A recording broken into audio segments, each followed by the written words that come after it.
ओम नमो भगवते वासुदेवाय नमः। नमस्ते जी, कैसे हैं आप? तो ओम नमो भगवते वासुदेवाय नमः मंत्र पितृ आत्मा की शांति के लिए सर्वोत्तम बताया गया है। हर दिन इस मंत्र का एक माला जप अवश्य करना चाहिए। दोस्तों, कल के वीडियो में हमने पितृ पक्ष में सुने जाने वाले 4 प्राचीन कथाएं सुनी, जिसके सुनने मात्र से पितरों की आत्मा को शांति मिलती है और हमारे जीवन से पितृदोष हमेशा हमेशा के लिए समाप्त हो जाता है। भगवद गीता के पाठ से भी पितृदोष से मुक्ति पाई जा सकती है। आज के इस वीडियो में भगवद गीता का 7वां अध्याय सुनेंगे। गीता का 7वां अध्याय पितृ मुक्ति और मोक्ष से जुड़ा है। श्राद्ध पक्ष में गीता के 7वें अध्याय का पाठ किया जाता है। इस अध्याय का नाम है ज्ञान विज्ञान योग। भगवत गीता के 7वें अध्याय का महात्म्य स्वयं भगवान शिव जी ने माता पार्वती जी से कहा था। भगवान शिव कहते हैं, हे पार्वती, अब मैं 7वें अध्याय का महात्म्य बतलाता हूँ, जिसे सुनकर कानों में अमृत राशि भर जाती है। पाटलिपुत्र नामक एक दुर्गम नगर है, जिसका गोपुर यानी कि द्वार बहुत ही ऊंचा है। उस नगर में शंखकर्ण नामक एक ब्राह्मण रहता था। उसने वैश्य वृत्ति का आश्रय लेकर बहुत धन कमाया, किंतु ना तो कभी पितरों का तर्पण किया और ना देवताओं का पूजन ही। वह धनोपार्जन में तत्पर होकर राजाओं को ही भोज दिया करता था। एक समय की बात है, उस ब्राह्मण ने अपना 4था विवाह करने के लिए पुत्रों और बंधुओं के साथ यात्रा की। मार्ग में आधी रात के समय जब वो सो रहा था, तब एक सर्प ने कहीं से आकर उसकी बाह में काट लिया। उसके काटते ही ऐसी अवस्था हो गई कि मणि मंत्र और औषधि आदि से भी उसके शरीर की रक्षा असाध्य जान पड़ी। तत्पश्चात कुछ ही क्षणों में उसके प्राण पखेरु उड़ गए और वह प्रेत बना। फिर बहुत समय के बाद वह प्रेत सर्प योनि में उत्पन्न हुआ। उसका वित्त धन की वासना में बंधा था। उसने पूर्व वृत्तांत को स्मरण करके सोचा, मैंने घर के बाहर करोड़ों की संख्या में अपना जो धन गाढ़ रखा है, उससे इन पुत्रों को वंचित करके स्वयं ही उसकी रक्षा करूंगा। सर्प की योनि से पीड़ित होकर पिता ने एक दिन स्वप्न में अपने पुत्रों के समक्ष आकर अपना मनोभाव बताया। तब उसके पुत्रों ने सवेरे उठकर बड़े विस्मय के साथ एक दूसरे से स्वप्न की बातें कही। उनमें से मंझला पुत्र कुदाल हाथ में लिए घर से निकला और जहां उसके पिता सर्प योनि धारण करके रहते थे, उस स्थान पर गया। यद्यपि उसे धन के स्थान का ठीक ठीक पता नहीं था, तो भी उसने चिन्हों से उसका ठीक निश्चय कर लिया और लोभ बुद्धि से वहां पहुंचकर बाबी को खोदना आरंभ किया। तब उस बाबी से बड़ा भयानक सांप प्रकट हुआ और बोला, ओ मूढ़, तू कौन है? किस लिए आया है? यह बिल क्यों खोद रहा है? किसने तुझे भेजा है? ये सारी बातें मेरे सामने बता।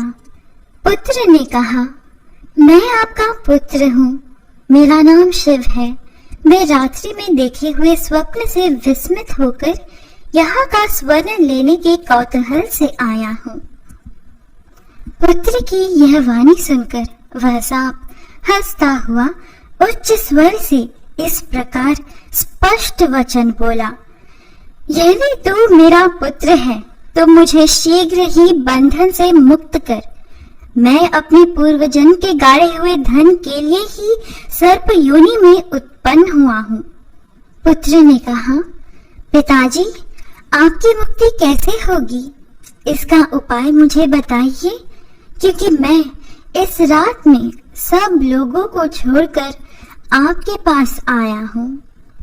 पिता ने कहा, बेटा, गीता के अमृतमय सप्तम अध्याय को छोड़कर मुझे मुक्त करने में तीर्थ, दान, तप और यज्ञ भी सर्वथा समर्थ नहीं है।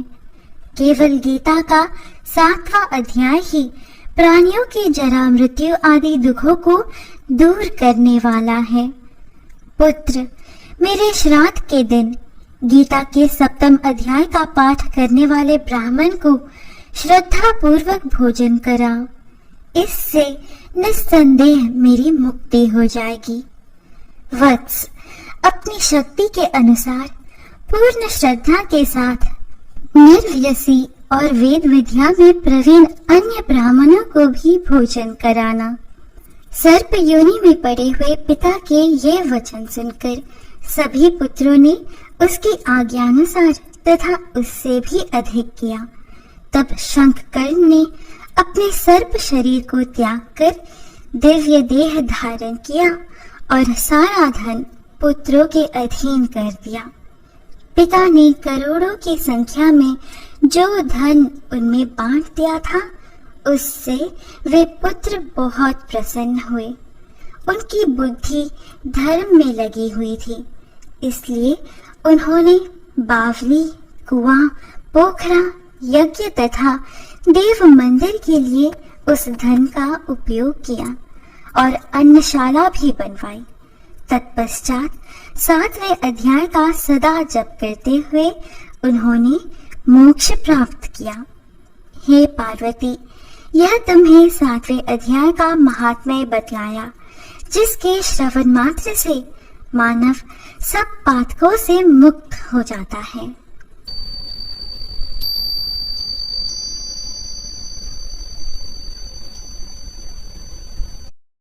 दोस्तों, कहते हैं जो व्यक्ति पितृपक्ष के 15 दिनों तक तर्पण, श्राद्ध आदि नहीं कर पाते, इस दिन अपने पितरों की शांति के लिए गीता के 7वें अध्याय का पाठ अवश्य सुनना चाहिए। उसका फल अपने पितरों को प्रदान करना चाहिए। चलिए दोस्तों, अब गीता का 7वां अध्याय ज्ञान विज्ञान योग सुने। श्री भगवान बोले, हे पार्थ, मुझ में अनन्य प्रेम से आसक्त हुए मन वाला और अनन्य भाव से मेरे परायण होकर योग में लगा हुआ मुझको संपूर्ण विभूति, बल, ऐश्वर्य आदि गुणों से युक्त सबका आत्मरूप जिस प्रकार संशय रहित जानेगा, उसको सुनो। मैं तुम्हारे लिए इस विज्ञान सहित तत्व ज्ञान को संपूर्णता से कहूँगा कि जिसको जानकर संसार में फिर कुछ भी जानने योग्य शेष नहीं रहता है। हजारों मनुष्य में कोई ही मनुष्य मेरी प्राप्ति के लिए यत्न करता है और उन यत्न करने वाले योगियों में भी कोई ही पुरुष मेरे परायण हुआ मुझको तत्व से जानता है। पृथ्वी, जल, तेज, वायु और आकाश और मन, बुद्धि एवं अहंकार, ऐसे ये 8 प्रकार से विभक्त हुई मेरी प्रकृति है। ये 8 प्रकार के भेदों वाली तो अपरा है, अर्थात मेरी जड़ प्रकृति है। और हे महाबाहो, इससे दूसरी को मेरी जीव रूपापरा अर्थात चेतन प्रकृति जान, कि जिससे यह संपूर्ण जगत धारण किया जाता है। हे अर्जुन, तुम ऐसा समझो कि संपूर्ण भूत इन दोनों प्रकृतियों परा और अपरा से उत्पन्न होने वाले हैं और मैं संपूर्ण जगत की उत्पत्ति तथा प्रलय रूप हूँ, अर्थात संपूर्ण जगत का मूल कारण हूँ। हे धनंजय, मुझसे भिन्न दूसरा कोई भी परम कारण नहीं है। यह संपूर्ण सूत्र में मणियों के सदृश मुझ में गूंथा हुआ है। हे अर्जुन, जल में मैं रस हूँ, चंद्रमा और सूर्य में मैं प्रकाश हूँ, संपूर्ण वेदों में प्रणव यानी ओंकार मैं हूँ, आकाश में शब्द और पुरुषों में पुरुषत्व मैं हूँ, पृथ्वी में पवित्र गंध और अग्नि में मैं तेज हूँ, संपूर्ण भूतों में मैं जीवन हूँ, अर्थात जिससे वे जीते हैं वह तत्व मैं हूँ, तथा तपस्वियों में तप मैं ही हूँ। हे अर्जुन, तू संपूर्ण भूतों का सनातन बीज यानी कारण मुझे ही जान। मैं बुद्धिमानों की बुद्धि और तेजस्वियों का तेज हूँ। हे भरत श्रेष्ठ, आसक्ति और कामनाओं से रहित बलवानों का बल अर्थात सामर्थ्य मैं हूँ, और सब भूतों में धर्म के अनुकूल अर्थात शास्त्र के अनुकूल काम मैं हूँ। और जो भी सत्व गुण से उत्पन्न होने वाले भाव हैं और जो रजोगुण से तथा तमोगुण से उत्पन्न होने वाले भाव हैं, उन सब को तू मेरे से ही होने वाले हैं ऐसा जान। परंतु वास्तव में उनमें मैं और वे मुझ में नहीं है। गुणों के कार्य रूप यानी कि सात्विक, राजसिक और तामसिक, इन तीनों प्रकार के भावों से यह सारा संसार मोहित हो रहा है। इसलिए इन तीनों गुणों से परे मुझ अविनाशी को वह तत्व से नहीं जानता। यह अलौकिक अर्थात अति अद्भुत त्रिगुणमयी मेरी माया बड़ी दस्तूर है, परंतु जो पुरुष केवल मुझको ही निरंतर भजते हैं वे इस माया को उल्लंघन कर जाते हैं अर्थात संसार से तर जाते हैं। माया के द्वारा हरे हुए ज्ञान वाले और आसुरी स्वभाव को धारण किए हुए तथा मनुष्यों में नीच और दूषित कर्म करने वाले मूढ़ लोग मुझे नहीं भजते हैं। हे भरतवंशियों में श्रेष्ठ अर्जुन, उत्तम कर्म वाले अर्थार्थी, आर्त, जिज्ञासु और ज्ञानी ऐसे 4 प्रकार के भक्तजन मुझे भजते हैं।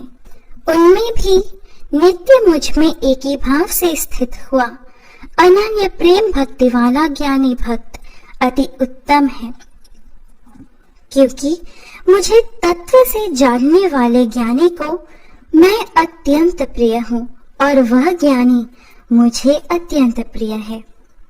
ये सभी उदार है अर्थात श्रद्धा सहित मेरे भजन के लिए समय लगाने वाले होने से उत्तम है, परंतु ज्ञानी तो साक्षात मेरा स्वरूप ही है ऐसा मेरा मत है, क्योंकि वह मतगत मन बुद्धि वाला ज्ञानी भक्त अति उत्तम गति स्वरूप मुझ में ही अच्छी प्रकार स्थित है। बहुत जन्मों के अंत के जन्म में तत्व ज्ञान को प्राप्त हुआ ज्ञानी सब कुछ वासुदेव ही है इस प्रकार मुझे भजता है। वह महात्मा अति दुर्लभ है।